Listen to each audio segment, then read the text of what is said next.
Happy Karnataka Foundation Day, viewers! I'm Spider Duck writer Greg, and today we'll be venturing into the African mines again.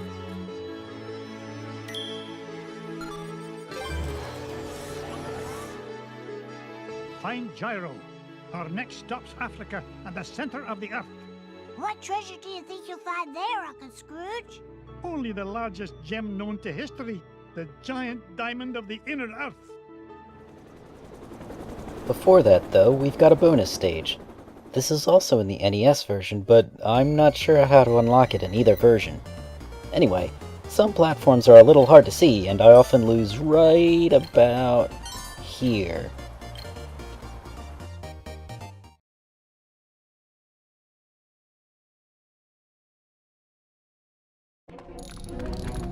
Hi, lads. This is the place.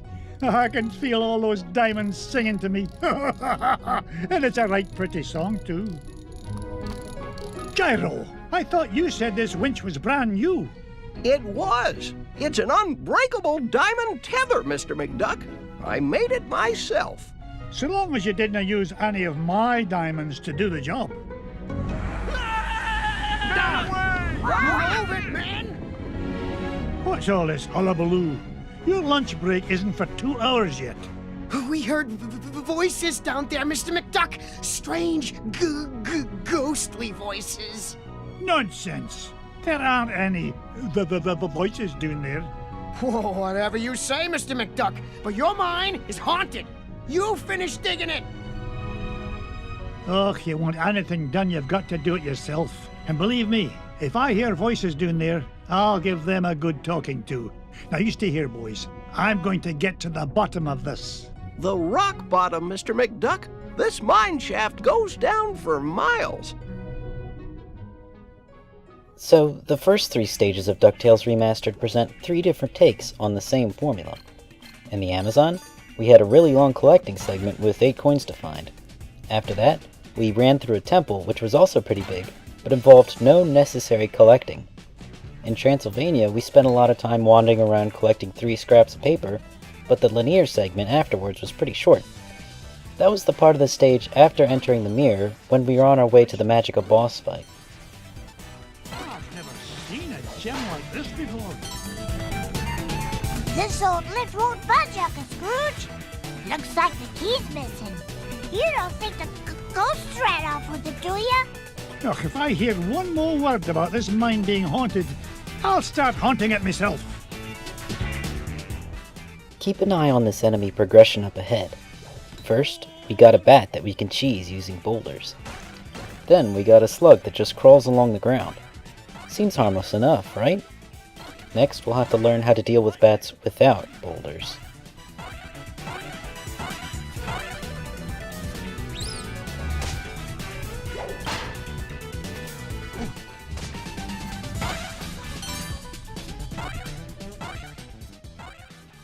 Finally, we have a combination of the two. You gotta combine your mastery over the ground enemy and the ceiling enemy.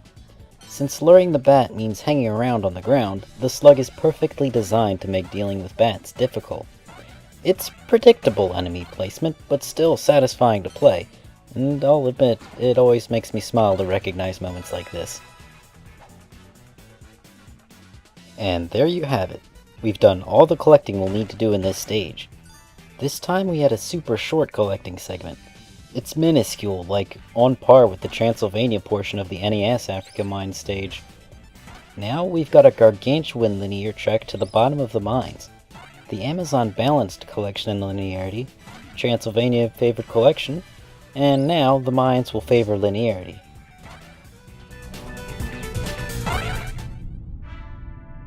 Hey, you found the key. Did the ghosts have it? Oh, I'm telling you kids for the last time, there are no ghosts in this mine. I don't know about that, Uncle Scrooge. Something must have cut the tether line and broke the winch and scared away those workers. I'll tell you what scared them away.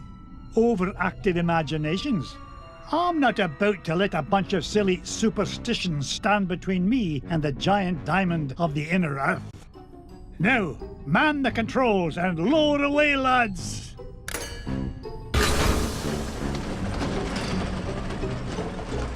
And here's where the shortcuts appeared in the NES version.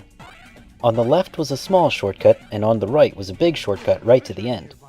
This is one of those moments that highlights the odd spot that Remastered takes. On one hand, this stage shouldn't have shortcuts, since the alternate paths wouldn't fit in with the theme of linearity this stage has.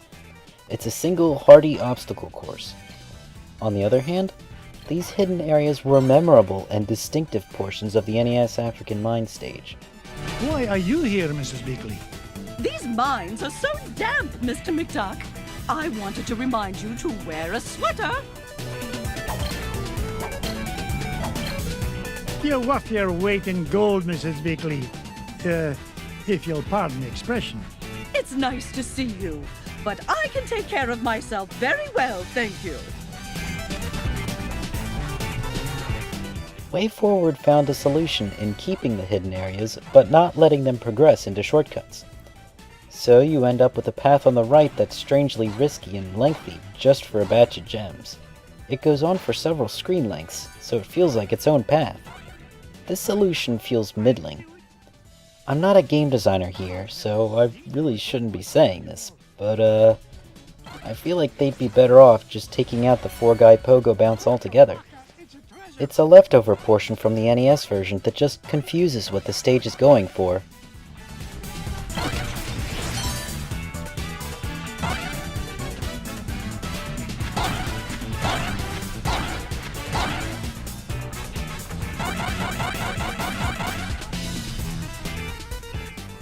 Now here's a portion that's anything but middling. I didn't show off this strip of stage in the NES portion, but it has a big ball that rolls back and forth. In Remastered, that has become a boulder that rolls after you, destroying everything in its wake. It's the same general idea. Here's this oversized, rolly thing that makes you move quickly and accurately. Remastered takes that idea and modifies it by letting the ball chase after you. Rather than a single-screen obstacle, it becomes its own part of the stage. They still manage to work in scrounging around for gems, since the skilled player will be able to score a cool $2,000 from each slug. But you're still pushed forward at a constant pace, enforcing that theme of linearity. You don't got no time to do anything but move along a single path. And the boulders are more than a motif. No, they end up as a subplot with their own unique set of skills. Granted, those are skills that play to the linear identity of the African mines.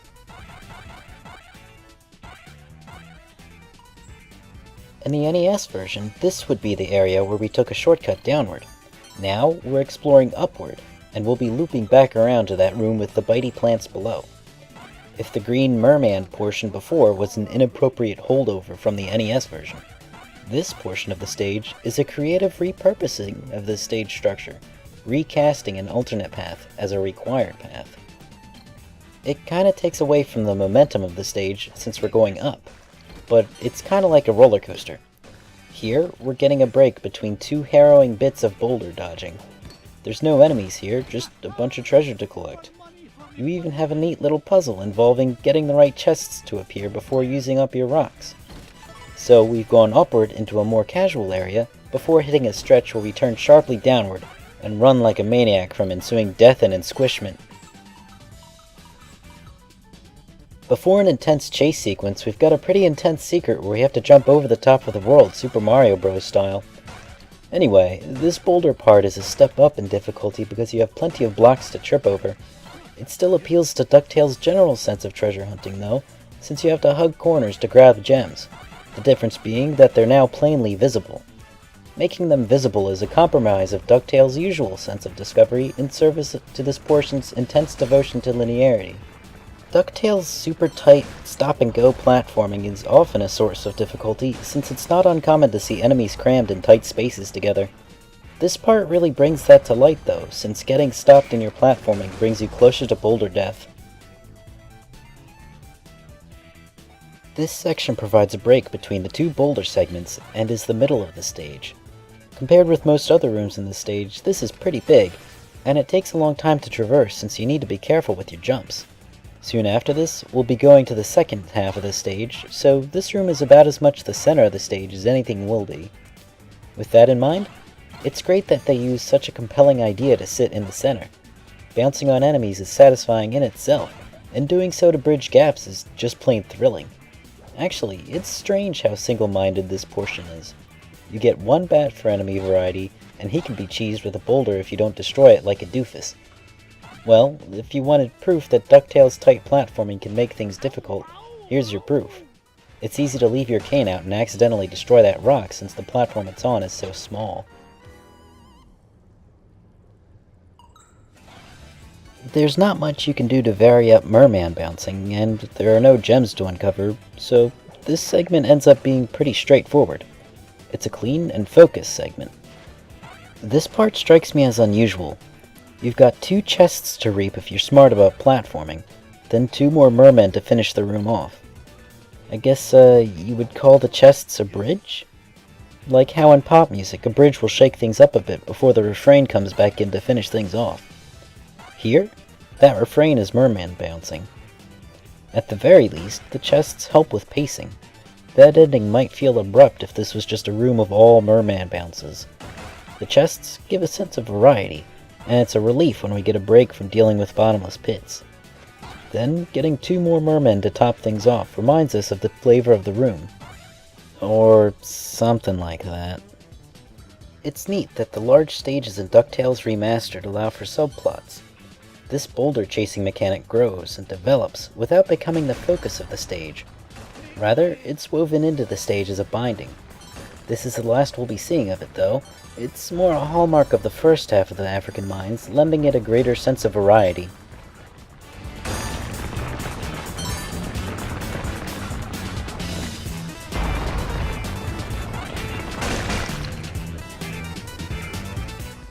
Speaking of variety, this minecart will take us to the second half of the stage. It's a drastic change up in gameplay right before we get to the more conservative half of the stage. Minecarts were a relief from exploring in Transylvania. They deviated from the norm. They only went forward, while most of your time was spent poking around looking for nephews. Here, minecarts appeal to the core of what the African Mines are about. They shove you forward along one path. DuckTales is a game all about context, and the application of minecarts serves as a great juxtaposition between Transylvania and the African Mines, 2 stages on the opposite ends of the collecting versus linearity spectrum. How do you stop this confounded contraption?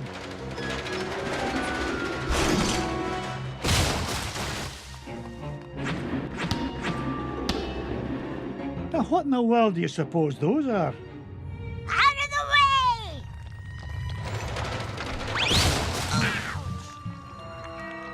Oh, my aching tail feathers! Boys, did I not tell you to stay with Gyro? Well, we, Oh, I'm disappointed in you lads. It's dangerous down here. we just wanted to help Uncle Scrooge. Yeah. Hush, lads. Did you hear that? Whack-a-Rudy! Those must be the voices that miner was talking about. You boys go back the way you came. This is no place for children. Yes, Uncle Scrooge. It's actually a pretty funny subversion of the old Lovecraft shtick. This entire time, we've been chasing ethereal voices into the bottom of a deep, dark mine. We don't have any concrete idea of what we're looking for. We just know it's big, it's scary. And what we find? A race of big, squishy mole balls that create a racket by bouncing around a whole bunch. In the NES version, we spent most of the stage working our way downward, and that process was relieved by a lengthy climb upward right before the boss.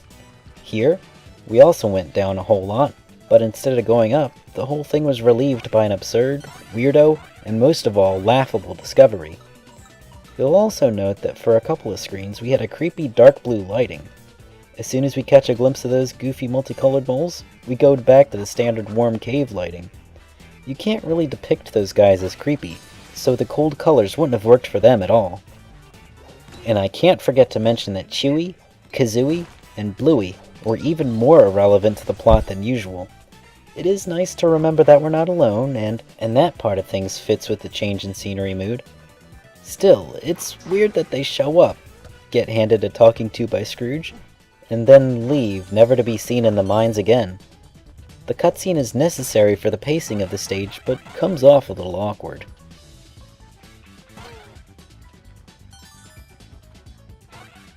Aha! Here the merman bouncing gets some development. They throw in Beagle Boys who move side to side, meaning you can't just land on safe ground without thinking. You gotta predict where a Beagle Boy will be by the time you reach the ground. Beagle Boys are a typically pretty dumb enemy, but in this context, they become pretty lethal. It's actually the same trick used for the slugs. On their own, slugs are incredibly dumb enemies, but paired up with bats, they pose a threat. Beagle Boys also provide a juxtaposition to mermen by only moving horizontally, while mermen only move vertically. Anyway, I said that this half of the stage was conservative because it's almost entirely a straight enemy gauntlet, the only exception being the merman portion we just cleared, which featured bottomless pits. We'll be taking a straight shot downward here in a segment that I think is supposed to mirror the climb upwards towards the end of the NES African Mines. Whoever decided that the word mirror shouldn't be a palindrome really dropped the ball. These tight spaces are ruled mostly by plants, which lend an even greater sense of claustrophobia by clamping themselves around you if you so much as touch them. Even the treasures are mere pixels off the beaten path, lending little relief for the cramped quarters. The other side of linearity is a removal of freedom, and this portion takes the mine stage's lack of freedom to its utmost extent, closing in on you until you bump elbows with enemies.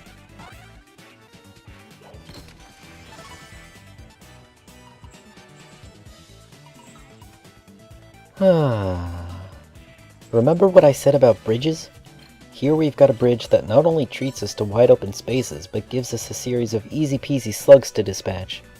I feel a lot better now, and there's nothing that could go wrong from here on out.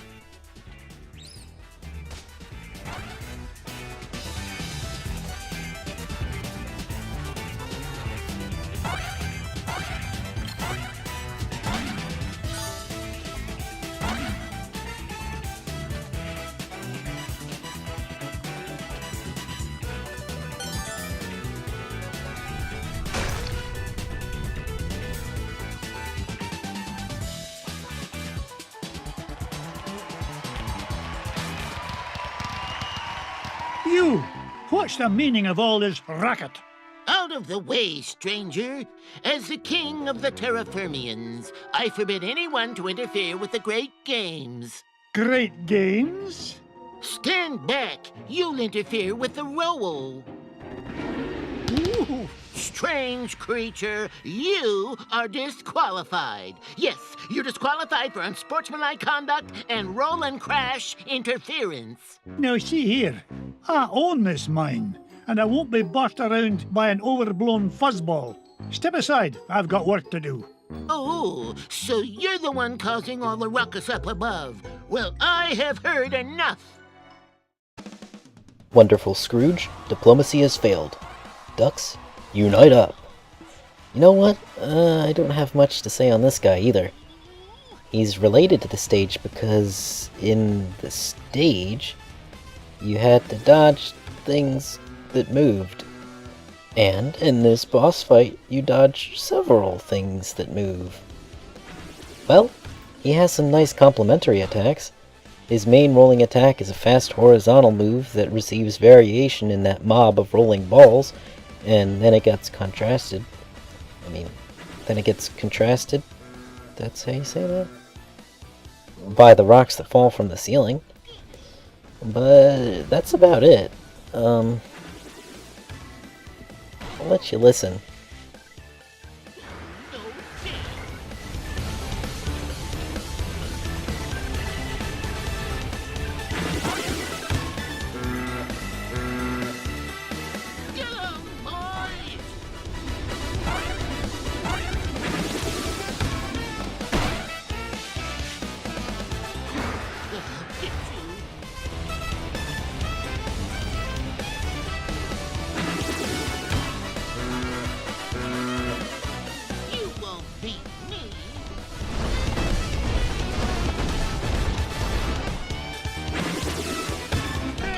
Watch it! I can hold up under your assault no longer, stranger. What is it you wish from us? Well, for starters, stop these infernal games. You're causing earthquakes, scaring off my workers, and ruining my equipment. It's nigh impossible to mine for diamonds. Diamonds? Aye, diamonds. Like this one, though the particular one I'm after is a fair bit bigger. Oh, you refer to garbage rocks. We have no use for garbage rocks. They're hard and sharp, and you can't roll on them at all. You don't say. Tell you what, I'll do you a favour and haul away your garbage rocks, free of charge. Just keep the earthquakes to a minimum, all right? Agreed. I am proud to announce that the Terraformians hereby welcome your garbage rock mining operation. Here, you can start by getting rid of this one. Bless me bagpipes, the giant diamond of the inner earth. Be well, do good work, and keep in touch.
Gee, Uncle Scrooge, you mean there weren't any ghosts down there after all?